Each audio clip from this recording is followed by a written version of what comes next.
Hi there, and welcome to my Module 5 essay assignment. So once again, Panopto was not working, so I resorted to YouTube. I hope that's okay, but anyhow, let's just get right into it. So the question I will be answering for Module 5 is, are nation states a good thing, and so what? What does that entail? On the outside or at first glance, the question seems relatively simple, but it really isn't. It's very deep and very complicated in a way. It is a rather difficult question to answer, and from a historical standpoint, it's not very clear-cut. And this is because there are so many different viewpoints to take into account.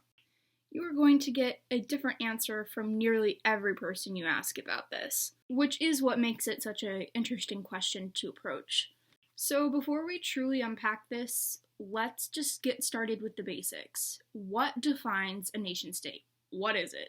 And here I am going to use some quotes from my buddy at Crash Course World History, John Green.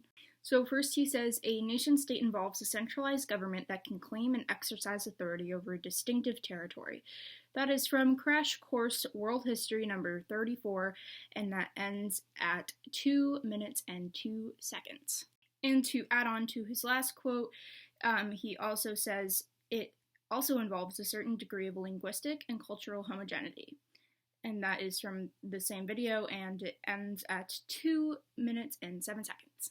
And a little bit later on, he goes to say that they are territorial bounded groups with a common heritage. And that quote ends at 2 minutes and 34 seconds. Now, I think Green has a really wonderful way of, simply describing it, I guess. So we have our foundation for what a nation-state is. So we know that the modern-day nation-state formed from empires. And for the vast majority of political history, empires have been the main form of government and categorization and so on and so forth.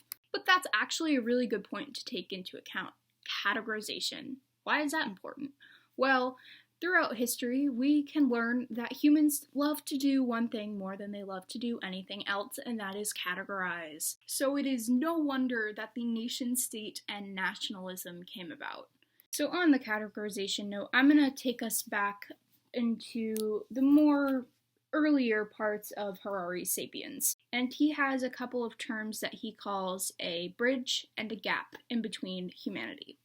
A bridge being something that connects us closer, and a gap being something that spreads us farther apart. So if you think about it, the nation-state is both a bridge and a gap, which makes it even more difficult to pin down, is it a good thing? So let's kind of go over some pros and cons. The cons being that the concept of nationalism and the nation-state do in fact divide us further. We are divided into groups. We have this sense of patriotism that we didn't really have before. So one of these pros is something that Harari says on page 414 of Sapiens. So it says, the independent states that came after these empires were remarkably uninterested in war, with very few exceptions. Since 1945, states no longer invade other states in order to conquer and swallow them up. Such conquests had been the bread and butter of political history since time immemorial. It was how most great empires were established, and how most rulers and populations expected things to stay. But campaigns of conquest, like those of the Romans and the Mongols and Ottomans, cannot take place today anywhere in the world. And that is revolutionary. That is incredible. We are now at a point that we have never been in human history. At least for now, the time of conquering land for your empire is over. The empire really no longer exists. We have gone through general global peace for the longest time ever in human history. I mean, yes, of course, there have been wars, but since World War II ended in 1945, it hasn't really reached a global scale. The organizations from the nation-states is what ultimately has enabled this to happen, to continue to have this elongated peace.